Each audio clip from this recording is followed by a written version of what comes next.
예수님, 예, 그냥 예수 그러면 맘먹는 것 같아서 그래서 님자를 붙여서 예수님, 얼마나 좋은 이름입니까? 그 뜻은 뭔지 아시죠? 하나님이 우리와 함께 계시다 라는 뜻이 예수입니다.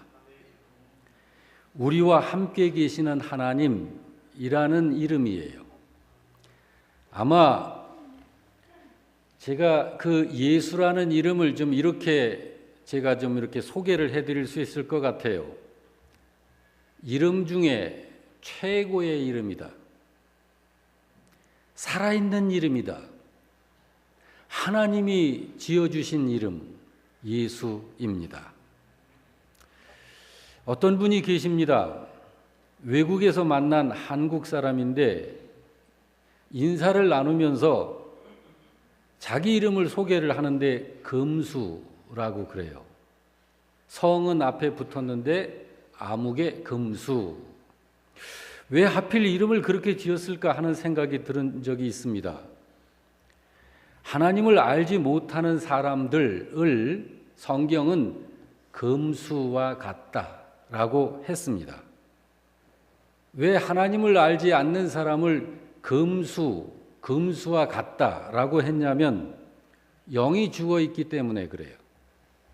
영이 죽어 있다는 것은 사람은 사람인데 하나님께 대하여 하나님께서 받으실 만한 아무것도 하지 못하는 자들이라는 의미입니다. 그래서 그들을 영이 죽어 있는 사람, 세상에 속한 사람, 육신에 속한 사람이라고 해서 영이 죽은 자라고 하는 것입니다.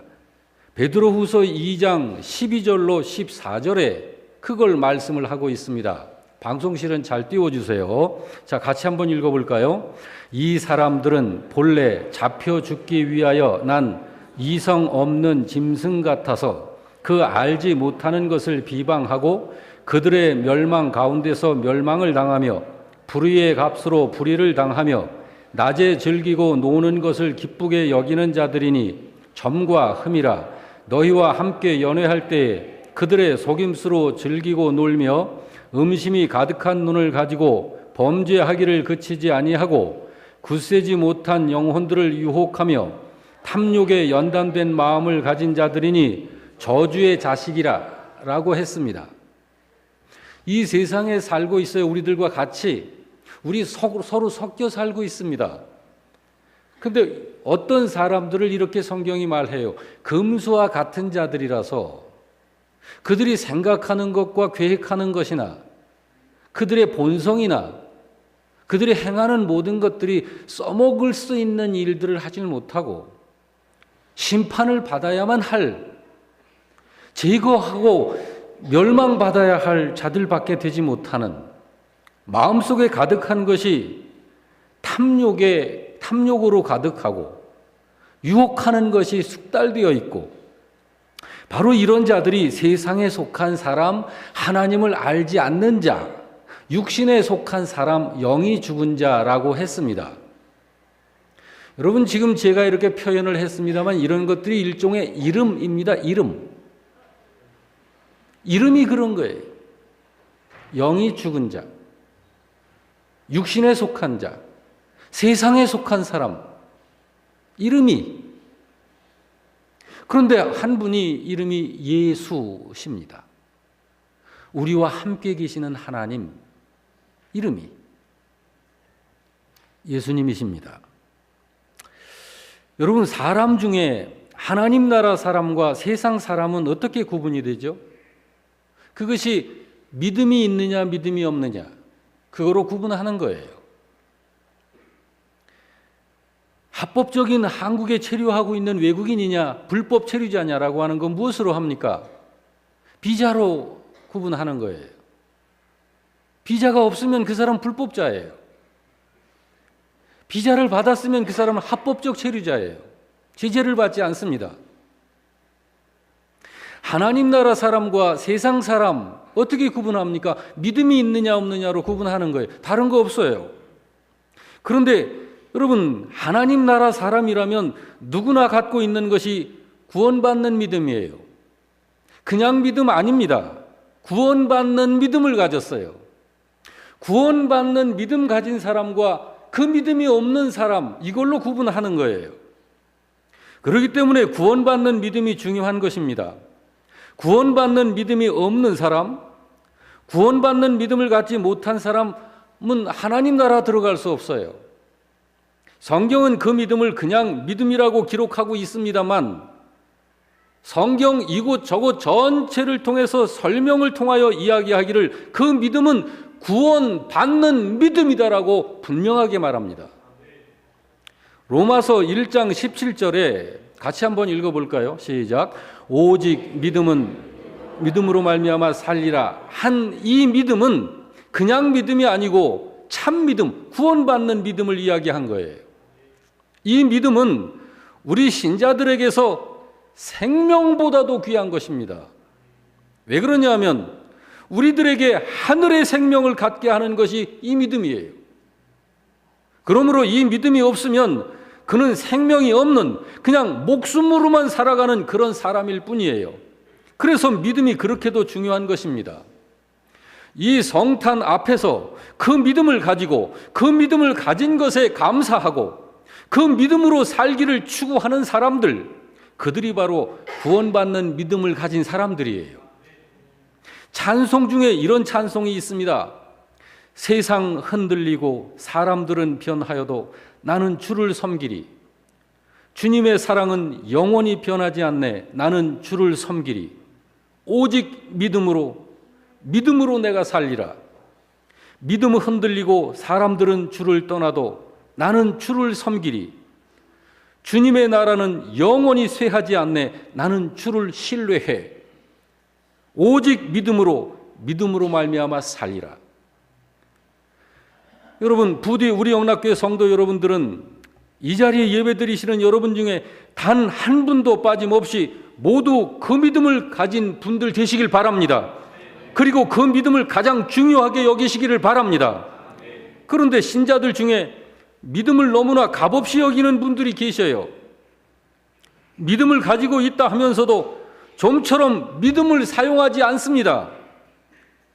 믿음을 녹이 슬도록 하는 신자가 있어요. 믿음을 사용을 안 해요. 녹슨 믿음을 녹이 슬게 하는 신자, 믿음을 엉뚱한 데 사용하는 분들, 믿음을 오용하고 남용하는 신자, 믿음을 가지고 자기 욕망을 이루는 데 사용하는 분들 잘못 사용하는 것입니다. 자기의 인간적 자존심에 손상이 올 것 같으면 믿음을 헌신짝처럼 팽개치는 신자들, 믿음을 증거하고 나타내야 할 자리에서 주변 사람들과의 체면 때문에, 입장 때문에 믿음을 너무 쉽게 미루어두는 사람들, 그런 신자, 이런 분들은 믿음을 배신하는 행위입니다. 이런 분들을 볼 때마다 생각나는 주님의 말씀이 있어요. 누가복음 21장 34절에 너희는 스스로 조심해라. 스스로 조심해라. 그렇지 않으면 뜻밖의 그날이 덫과 같이 너희에게 임할 것이다. 누가복음 9장 26절은 뭐라고 그럽니까? 같이 읽어볼까요? 누구든지 나와 내 말을 부끄러워하면 인자도 자기와 아버지와 거룩한 천사들의 영광으로 올 때에 그 사람을 부끄러워하리라. 여러분, 주님이 부끄러워하는 사람 하나님 나라에 들어갈 수 있을까요? 주님께 합당할까요? 여러분, 믿음을 가진 분들은 세상에서 가장 귀한 존재입니다. 뭐 대통령을 해야 귀한 게 아니고 저 낙도에 가서 주로 먹는 주식이 고구마 감자를 먹고 사는 사람일지라도 믿음을 가진 사람이면 세상에서 가장 소중한 존재예요. 여러분이요, 내가 믿음을 가진 사람이라고 하는 것은요, 뭘 의미하는 것이냐면 내가 바로 하나님의 목적이다. 어떤 사람이 믿음을 가졌다라고 할 때 그 사람이 어떤 사람이냐면 하나님의 목적입니다. 그 사람이. 하나님은 그 믿음을 가진 사람의 하나님이시고, 하나님은 그 사람이 영원한 생명을 가진 사람으로 하나님이 보장하시고, 하나님 나라는 그 믿음을 가진 사람의 나라이고 하나님께서 그 사람에게 하나님의 자녀만 가질 권세를 주신 거예요. 여러분, 하나님께서 세상을 창조하신 목적이 뭐죠? 하나님이 세상을 창조하신 목적, 세상을 위해서 여러분과 제가 있는 게 아닙니다. 여러분과 저를 위하여 세상을 지으신 거예요. 그러므로 그 목적은 항상 맨 마지막에 들어오는 거예요. 6일 창조, 6번째 날 창조 다 하시고 나서 맨 마지막에 그래서 사람을 창조하여 들여오신 거예요. 여러분, 세상을 위해서 인간이 존재하는 게 아니고 우리를 위하여 세상이 존재하는 거예요. 하나님, 그러므로 여러분과 제가, 우리와 같은 사람이 하나님의 목적인 것입니다. 하나님께서 여러분을 하나님의 가족으로 삼아 여러분과 영원히 함께 사시려는 것, 그것이 창조의 목적이에요. 그 목적에 대한 이해를 좀 해보겠습니다. 어떤 사람이 땅을 샀습니다. 그리고 가장 살기 좋은 집을 설계를 합니다. 장비를 불러 터를 잡습니다. 기술자들을 불러 기둥을 세우고 벽돌을 쌓고 지붕을 얹고 보일러를 깔고 인테리어를 합니다. 이제 집이 완성됐습니다.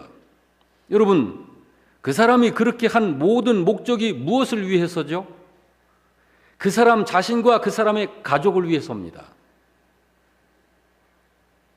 좀 더 구체적으로 이야기를 해보겠습니다.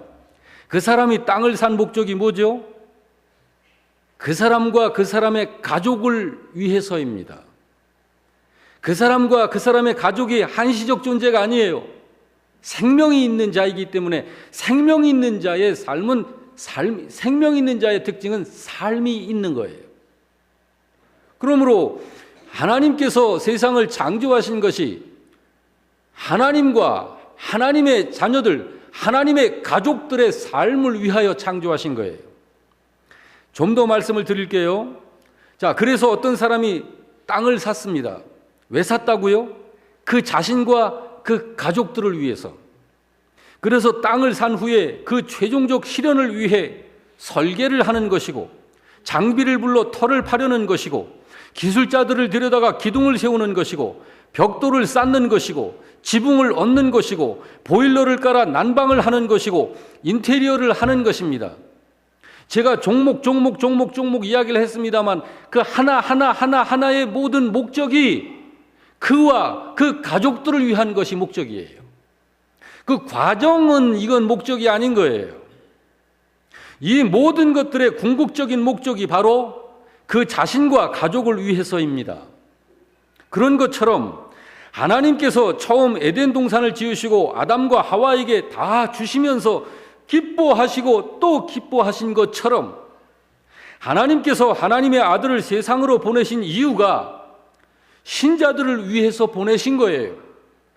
택하신 자들을 위해서 보내신 거예요. 하나님께서 모든 것 가운데서 섭리를 펼치시는 이유가 예수 믿고 구원받은 사람들을 위해서 하시는 것입니다. 누구를 위한 것이라고요? 신자를 위한 것이다. 믿음을 가진 사람을 위하는 것이다. 그래서 여러분이요, 믿음을 가졌다고 하는 것이 그렇게도 중요한 거예요. 믿음을 가졌다고 하는 것은 하나님 나라 사람이라는 증거예요. 그게. 여러분, 나 하나님 나라 사람일까? 아닌 것 같아. 나 믿기는 믿지만 자신이 없어. 이거는 합격 증서를 가지고서도 나 그 학교 갈 수 있을까? 늘 불안해하는, 그건 왜일까요? 그건 뭔가 좀 문제가 있는 거죠. 잘생겼고 못생겼고 키가 크고 작고 나이가 많고 적고가 문제가 아니라 그 하나님 나라의 합격 증서를 가지고 있으면 그 사람이 하나님 나라 사람인 거예요. 그게 믿음이라니까요. 그렇기 때문에 하나님의 모든 섭리는 믿음을 가진 사람들을 중심으로 행하시는 것입니다. 하나님의 모든 섭리는 믿음을 가지고 있는 사람들을 위해서 행하시는 거예요. 왜냐하면 그분이 코아이기 때문에 그래요. 그분이 핵심이에요. 예수 믿고 사는 사람들이 온 우주의 핵심이라고요. 생명의 핵심. 하나님께서 그걸 이야기하셨잖아요. 로마서 8장 28절에 우리가 알거니와 하나님을 사랑하는 자, 곧 믿음을 가지고 있는 여러분과 저 같은 사람, 하나님의 뜻대로 부르심을 입은 자들, 그들에게는 모든 것이 합력하여 선으로 이릅니다. 중심이 믿음입니다. 믿음이 그렇게도 중요한 것이기 때문에 그 일을 회방하려고 가짜 믿음, 사이비 믿음이 판을 치는 거예요.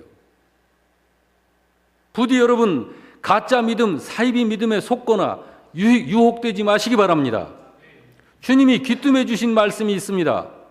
진짜 믿음을 구원 얻는 믿음이라고 하는데 그 진짜 믿음, 그러니까 구원 얻는 믿음을 어떤 사람이 갖게 되는지를 주님이 이야기하셨어요. 에베소서 1장 3절 이하입니다. 한번 우리 같이 읽어보겠습니다. 시작. 찬송하리로다. 하나님께서 창세전에 그리스도 안에서 우리를 택하사 우리로 사랑 안에서 그 앞에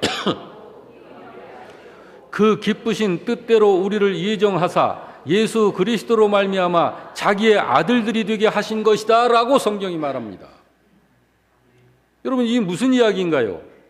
하나님이 세상을 만드시기 전에, 창조하시기 전에, 그러니까 하나님이 세상을 지으신 설계를 하실 때에, 지으실 설계를 하실 때 그때 택하신 사람들이 있다는 거죠. 설계 없이 집 짓는 사람은 바보예요. 그건 멍청입니다. 설계하지 않고 집 짓는 사람은 그저 자기 키만큼 벽돌은 한번 쌓아볼 수 있겠지만 그건 집이 아니에요.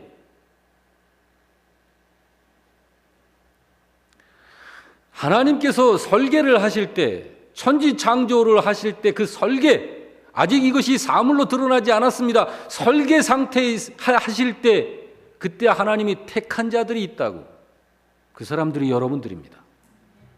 지금 믿음을 갖고 사는 사람들이에요. 그들을 택하신 이유가 뭐라고 그래요? 열심히 기도해서 이 세상에서 재미지게 살게 하려고, 열심히 섬기고 봉사해서 하나님한테 재물 콩고물로 받아서 남들보다 좀 잘 사용하고 살게 하려고, 고작 이유가 그건가요? 그거 아니에요. 하나님께서 그들을 창세전에 택하신 이유는 하나님의 생명, 하나님의 사랑 속에서 영원히 하나님과 함께 살려고 하시는 거예요. 그게 하나님의 목적이에요. 그래서 그들을 거룩하게 하시고 흠이 없게 하시려고 그 아들 안에서, 그 아들을 통하여 그 아들로 거룩하고 흠이 없는 아들로 나오도록 만드신 거예요. 그 일을 위해서 예수가, 그분이 예수로 이 땅에 오신 것입니다. 그것이 성탄이에요. 하나님께서 그렇게 하시는 방법이 뭐예요? 예수 그리스도로 말미암아 그의 아들 안에서 예수 그리스도로 말미암아 하나님의 자녀가 되게 해가지고 하나님의 가족 만드시려는 것입니다. 이게 하나님의 목적이라고요. 그래서 믿음이 그렇게도 중요한 것입니다. 어떤 사람이 그런 믿음을 갖게 된다고 그래요? 어떤 사람이? 그러니까 택함 받은 사람이 그 믿음을 갖는 거예요. 그래서 사도행전 13장 48절을 보면 이 말씀이 나옵니다. 다 같이 시작. 하나님께서 택하신 자들 영생을 주시려고, 택함 받은 자들은 다 믿더라. 여러분, 교회 안에 들어와 있어서도요, 우리들하고 수십 년을 같이 밥을 먹어도 주님에게로부터 나중에 떠나는 사람들이 있어요. 그 택함 받지 못한 사람이에요.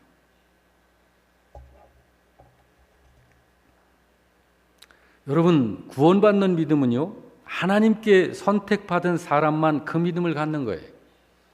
그 믿음은 사람이 결심해서 믿는 그런 믿음 아닌 겁니다. 그 믿음은요, 본래 주인이 따로 있는 거예요. 그 믿음의 주인이 누구예요? 예수님이 그 믿음의 주인이라고요. 그래서 히브리서 기자가 말하잖아요. 히브리서 12장 1절 2절에 같이 읽어볼까요? 이러므로 우리가 믿음의 주요 또 온전케 하시는 이인 예수를 바라보자. 예수님이 믿음에 대해서 어떤 분이시라고요? 주인이시라고. 그 믿음을 가진 신자가 그 믿음을 가지고 살 적에 하나님의 하시고자 하는 일들이 이루어지는 겁니다. 그래서 하나님의 뜻이 그렇게 이루어지고 하나님께 영광이 되는 거예요, 계속. 그런데 여러분 주변을 살펴보세요. 믿음 가지고 엉뚱한 거 하잖아요. 믿음 가지고 엉뚱한 목적을 세워두고 어떻게든지 이 믿음을 이용해 가지고 내가 갖고 싶고 이루고 싶은 그거 이루어내려고 몸부림치고 그냥 기도하고 별거 다 하잖아요. 그건 성경에서 어긋난 거예요. 잘못 가고 있는 거예요.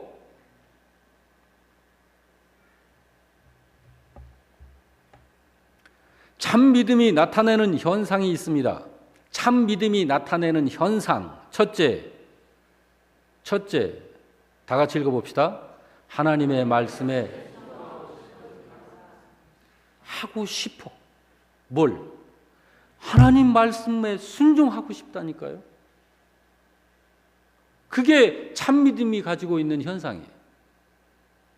두 번째, 시작. 세상 어떤 소리보다 하나님 말씀이 그렇게 좋아. 이게 성경에 증명하고 있잖아요.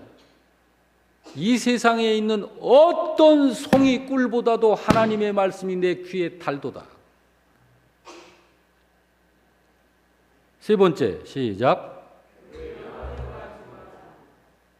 이게 구원받는 참 믿음을 가진 사람에게서 나오는 자연스러운 현상이에요. 여러분, 저는요, 목사라서 교회 좋아하는 게 아니에요.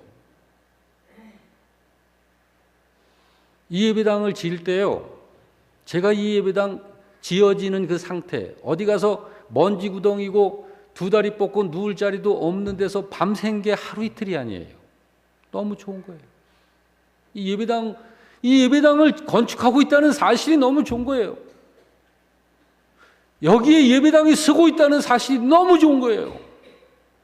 남들이 뭘 하든 잠을 자든 뭐든 새벽에 나오고 어느 때는 저녁 먹고 나와가지고 여기저기 돌아보면서 하나님 앞에 너무 감격스러운 기도하고, 요즘에 매일매일 예배당에 이렇게 성도님들이 모이시더라고요. 보니까 이제 성탄 준비도 하시고 막 하면서, 그리고 요리도 하고, 어제는 토종닭을 잔뜩 사다가 제가 너무 그냥 감동도 받고 과식을 해가지고 조금 좀 덜 먹어야 되는데 과식을 했어요. 제가 너무 그 섬기는 모습들이, 난 목사로서 내가 볼 때 내 형제 자매들의 이런 신앙의 모습이 너무 아름다운 거예요. 이게 저의 열매고 저의 보람이잖아요. 제가 목회하는 교회, 주님께서 저를 통하여서 일하시는데 제가 주님 앞에 자꾸 불순종하고 엉뚱한 짓 하는 목사라면 아름다운 모습이 잘 안 나오겠죠. 그렇지만 주님 앞에 어찌하든지 바르게 목회하려고 하니까 교회 안에 성도들에게서 나타나는 모습들도 이렇게 자원하는 섬김과 이런 것으로 나오니까 제가 너무너무 감사한 거예요. 저의 보람이 되기도 하고요. 그래가지고 몇 숟갈 더 먹어가지고 과식이 됐어요. 어쩌면 그렇게 그냥 그 같은 비슷한 닭일 텐데도 그렇게 맛있을 수가 없어요. 거기다 또 옷을 넣었대요. 그래서 오닭을 했대요. 그 국물까지 얼마나 그렇게 시원하고 맛있는지. 구원받는 참믿음을 가진 사람들은요, 성도들이 좋아요. 교회가 좋고요. 하나님의 말씀이 좋고요. 하나님의 말씀에 순종하고 싶어져요. 네 번째, 시작. 믿는 신자들이 좋은 거예요.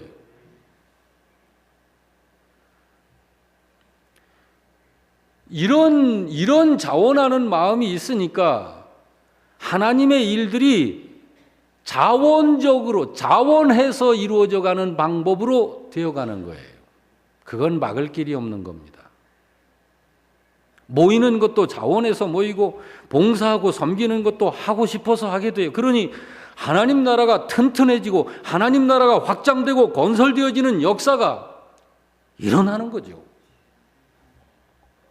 신자들 안에서 그 일들이 그렇게 이루어지는 것이 하나님께서 계획하신 일이기 때문에 그들이 무엇을 할 때 주권자이신 주님께서 필요하다 여기실 때에는 기적도 행사하시는 거예요. 여기 초대교회 때 사도들의 역사가 그걸 보여주지 않습니까? 심지어 어떤 일까지 일어났느냐 하면 사도행전 19장 12절을 보십시오. 다 같이 읽겠습니다. 시작.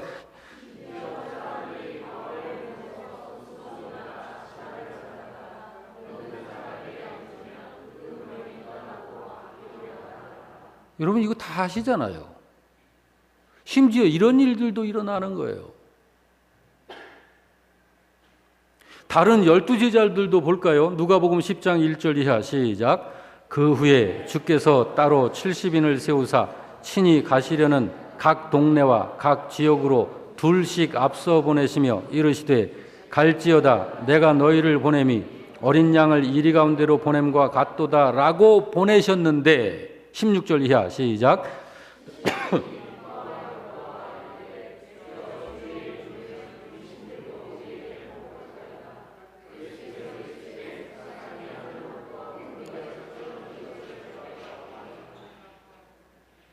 이 시대에도 마찬가지입니다. 이 시대에도요, 만약에 우리가 가지고 있는 믿음을 물로 좀 표현을 한다면 흙탕물도 있고 맑은 생수처럼 그렇게 맑은 물도 있겠죠. 잉크방울 하나 떨어뜨려서 좀 뿌얘진 물도 있겠죠. 믿음이 맑으면, 믿음이 순수하면 이런 역사가 주권자이신 그분께서 행하시는 거예요. 그러므로 여러분 순수하자고. 자꾸 잔머리 굴리지 말고 요령 피지 말고 그냥 우직스럽게 말씀 믿고 순종하고 지켜 살고 주님 한 분 바라보고 뭐 이렇게 자꾸 생각이 많아 그렇게. 그 생각 그렇게 많이 하지 마세요. 우리 생각은 별로 써먹을 게 없어요. 육에서 나온 생각이기 때문에. 성령님께서 말씀하시면 성령님의 인도하심에 그냥 순종하고 따라가면 거룩한 길을 가는 거예요.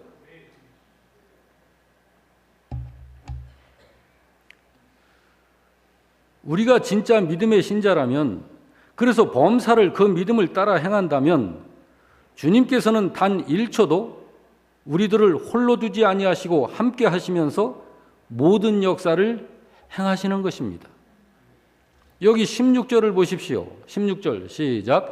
너희 말을 듣는 자는 곧 내 말을 듣는 것이요 너희를 저버리는 자는 곧 나를 저버리는 것이요 나를 저버리는 자는 나 보내신 이를 저버리는 것이니라. 이거 사람 얘기하는 거예요. 지금 주님이 얘기하시는 게 아니라 니들 말을 듣는 건 주님 말씀을 듣는 거야. 이 사람이 여러분들이시길 주의 이름으로 축복합니다.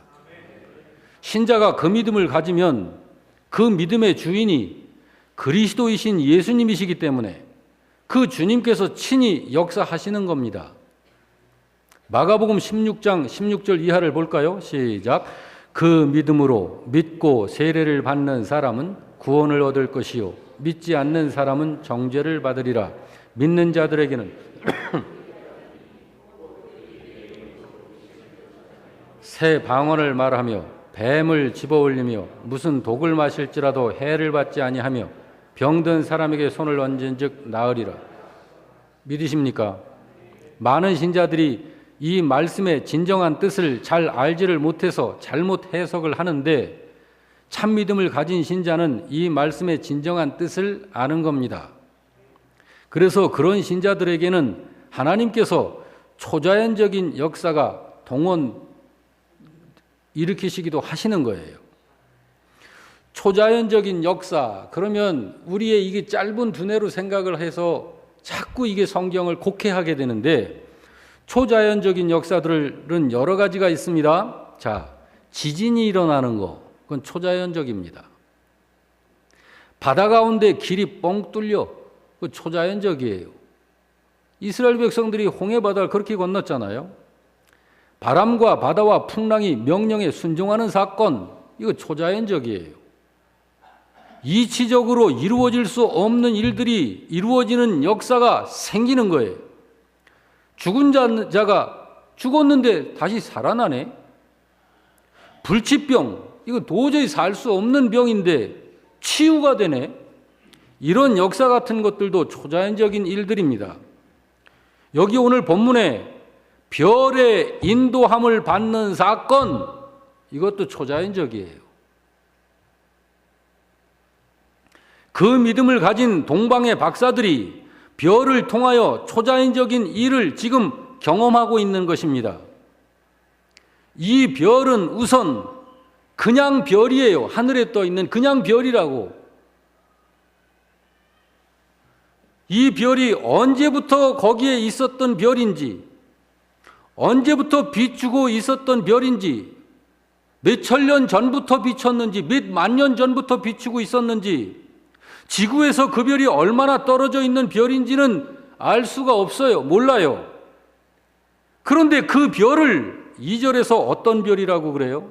2절을 봅니다. 유대인의, 시작. 유대인의 왕으로 나신 이가 어디 계시냐? 우리가 동방에서 무슨 별? 그의 별. 예수의 별이라고 그러잖아요. 예수를 위한 별. 다른 말로 한다면 그 별은 예수를 위해서 준비되어진 별이다 라는 말이에요. 그런데 그 별이 초자연적 현상을 나타냅니다. 별이면서도 마치 인격이 있는 존재 같아요. 별이 마치 뭘 알고 있는 것 같습니다. 생각하면서 움직이는 것 같아요. 그래서 사람을 인도하고 있습니다.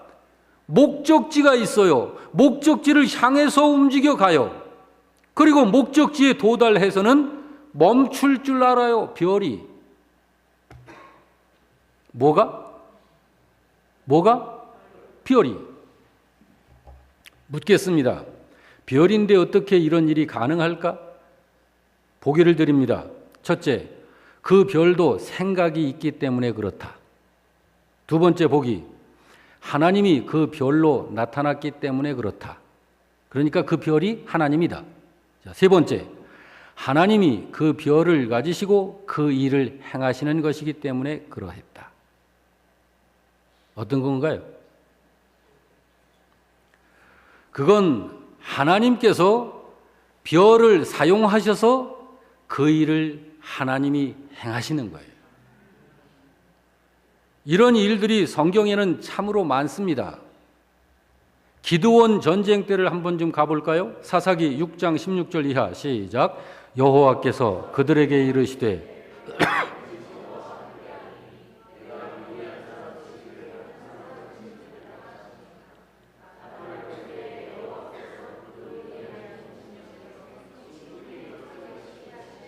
여러분, 이런 일이 가능한가요?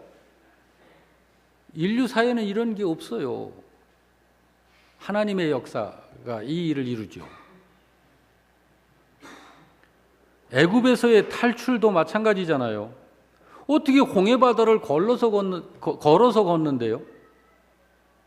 여러분, 우리 홍해바다가 아니라 안성천 한번 걸어서, 여기 얕으니까 안 돼. 한강 한번 걸어서 건너볼래요? 죽어요, 다.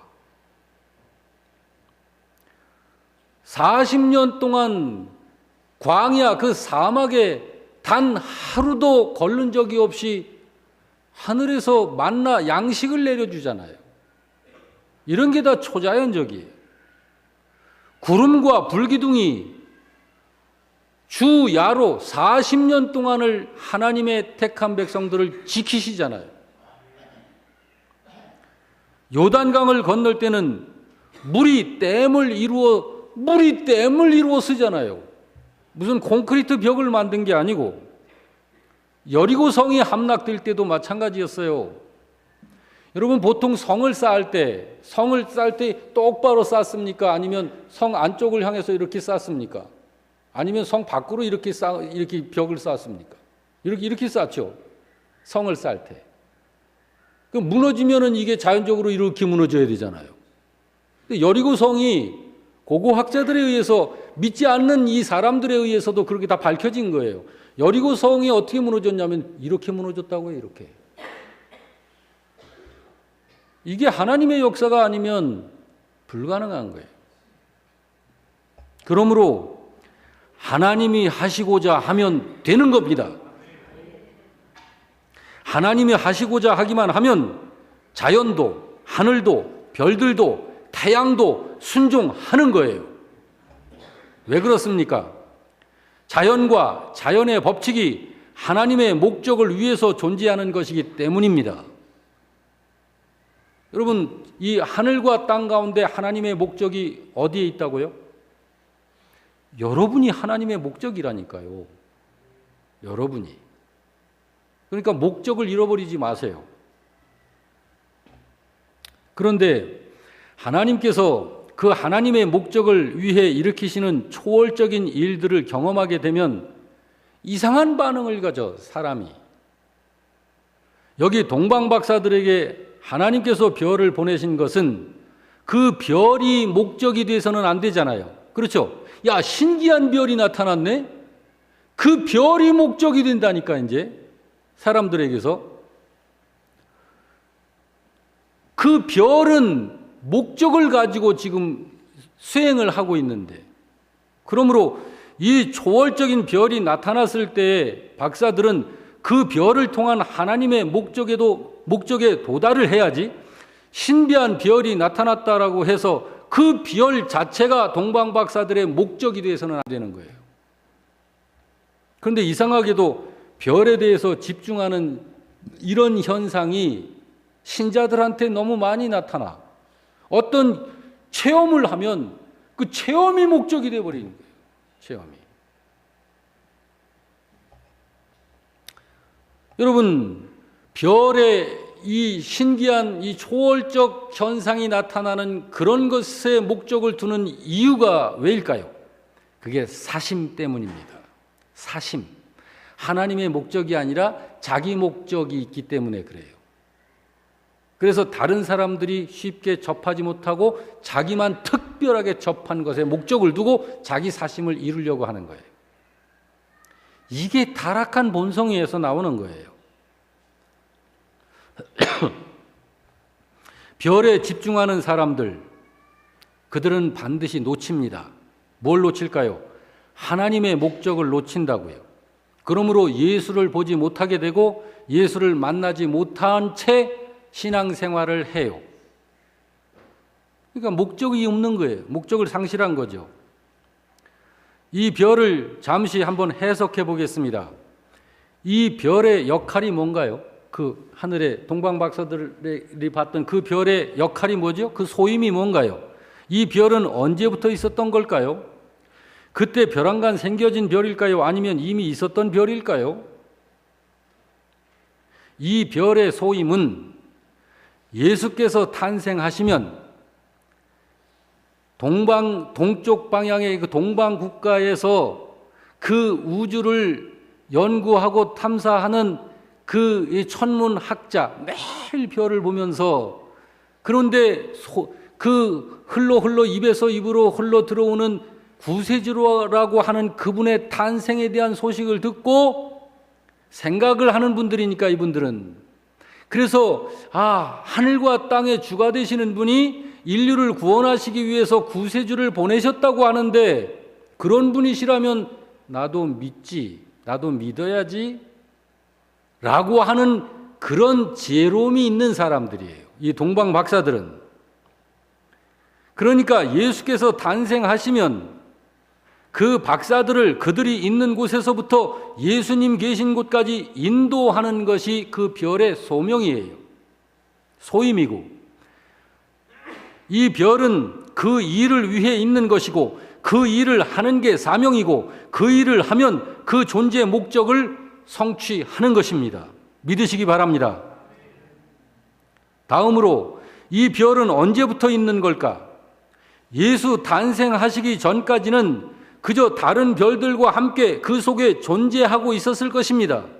그러다가 때가 되매 그 소임을 시작한 거예요. 하나님께서 그 별을 사용하셔서 하나님이 목적하신 바를 행하시는 거예요. 그 소임은 예수 태어나신 장소까지 박사들을 인도하는 것이 소임이고 박사들을 예수께 인도하고 나서는 그 별은 사명 완수한 것입니다. 여러분, 신자의 삶이 그런 거예요. 하나님께서는 이 별을 통해서도 신자 한 사람 한 사람의 한 생애를 그렇게 그려 보여주신 거예요. 이 별은 이 세상을 향하여 소임을 받아 가지고 사는 우리 신자들 한 사람 한 사람을 상징하는 것이기도 합니다. 우리들 한 사람 한 사람은 오직 구원받는 참믿음을 가진 사람으로 하나님의 영광을 위해서 사는 하늘의 사람인 것이고 이 성탄절에 구세주로 이 세상에 오신 하나님의 아들이신 그분에게 찾아와서 그분께 경배하고 예배하며 그의 영광을 드러내려는 것이 신자의 사명인 것입니다. 그런 사람으로 주님께로부터 받은 그 소임과 그 사명의 삶을 사는 것, 그것이 신자로서의 존재의 목적을 다하는 것입니다. 여러분, 우주와 자연계의 현상은 하나님께서 경영하시는 계획에 맞추어 움직여지는 것입니다. 여기 동방의 박사들은 하나님께서 경영하시는 그 크신 계획에 맞추어 인도함을 받아 예수님 앞에 나온 것입니다. 이것이 얼마나 큰 일입니까? 절대로 간과해서 괜찮을 작을 일이 결코 아니지 않습니까? 오늘도 하나님께서는 순종하는 신자들을 데리시고, 누구를 데리시고? 그들을 데리시고 그 계획하신 일을 행하시는 것입니다. 여러분, 하나님이 믿음을 가진 여러분을 사용하셔서 세상 사람들을 예수 만나게 하시고 구원받도록 하시려는 일이 아무렇게나 어쩌다가 이루어지는 일로 되어지는 것이 아닙니다. 하나님께서 만세 전에 계획하시고 작정하시고 그래서 경영하시고 계신 하나님의 일인 거예요, 그것이. 여러분, 한 사람의 생명을 구원해내는 일이 생각도 안 했고 알지도 않았는데 우연히 뚝 하나 구원받고 뭐 계획도 없고 그런 것 없이 그렇게 무가치합니까? 그게 안 그래요. 동방박사 한 사람을 인도하여 예수 그리스도 만나게 하신 이 일이 하나님의 창조 계획 속에, 이미 하나님의 계획 속에 있는 거예요. 그런 것처럼 여러분 한 사람 한 사람이 어쩌다 예수 믿고 여기 앉아 있는 게 아니라고. 그러니 지금 우리들이 참 믿음, 곧 구원받는 이 믿음을 가지고 있는 것이 우리가 얼마나 귀한 사람들인가 하는 거예요. 얼마나 귀한 사람들입니까, 우리가? 그래서 우리가 이렇게 모일 때마다 하나님께 감사드리며 즐거워하고 기뻐하는 거예요. 12월은 한 해의 마지막 달이요, 특별히 성탄을 생각하는 달입니다.